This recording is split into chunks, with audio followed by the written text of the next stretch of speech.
Chilli পনির আর chilli পটেটোর এই veg recipe part 2। আজিনামোটোটা আমি এখন দিচ্ছি, ব্যাস এতটুকুই দিয়ে নাড়িয়ে নেব। আর একটুখানি কাশ্মীরি মির্চ দিয়েছি যাতে লাল রঙটা আরেকটু আসে। আর এবার আমরা সামান্য আর একটুখানি জল দেব, কারণ যেহেতু আমরা সস অ্যাড করছি না তাই জন্য এই জলটাই আমাদের বেস হবে। ব্যাস আমার হাজবেন্ড এসছে দেখার জন্য আমি কি বানাচ্ছি। যাই হোক, বলেছিলাম যে চিনি আমি এরকমভাবে রেখে দিই, ক্যাফে কফি দিয়ে চিনিটা, গুঁড়ো চিনিটা আমি দিয়ে দিচ্ছি এর মধ্যে। আমি 2 প্যাকেট দেব, আপনারা আপনাদের স্বাদ অনুযায়ী দেবেন, ঠিক আছে। দিচ্ছি গোলমরিচ, এটা কিন্তু কালো গোলমরিচ, হ্যাঁ দেখুন।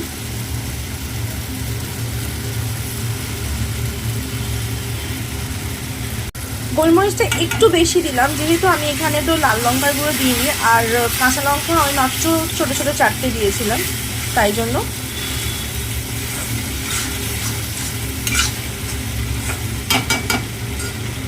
সামান্য একটু জল অ্যাড করলাম। এবার আমি কিন্তু ফ্রেঞ্চ ফ্রাইসগুলো এর মধ্যে দিয়ে দেবো। আমার বাড়িতে কিন্তু সবাই পনির খায় না, তাই জন্য আগে ফ্রেঞ্চ ফ্রাইসটা দেবো, পরে পনিরটা দেবো। ফ্রেঞ্চ ফ্রাই বাকিদের জন্য তুলে নিয়ে তারপর পনিরটা দেবো। দেখুন ফুটছে, এখন আমি ফ্রেঞ্চ ফ্রাইগুলো দিয়ে দিচ্ছি। এটার মধ্যে কিন্তু কোনো পেঁয়াজ রসুনের ব্যাপার নেই, তাই জন্য কিন্তু আমি একটা সসও ব্যবহার করিনি। আপনারা চাইলে ভিনেগার দিতে পারেন, বাট আমি দিইনি। দেখতে পাচ্ছেন এইটা একটুখানি হবে, তারপর আমি পনিরগুলো দেবো, কিন্তু একটু তুলে নেওয়ার পর।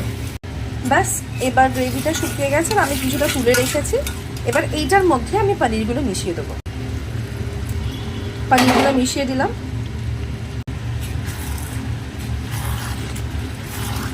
দেখুন কালারটা, খুব হালকা হাতে আমি মেশাতে হবে যাতে ভেঙে না যায় পনিরগুলো। এবার সামান্য ওই পাত্রটা ধুয়ে আমি একটু জলটা দিয়ে দেবো, আর একবার মিশিয়ে নেব।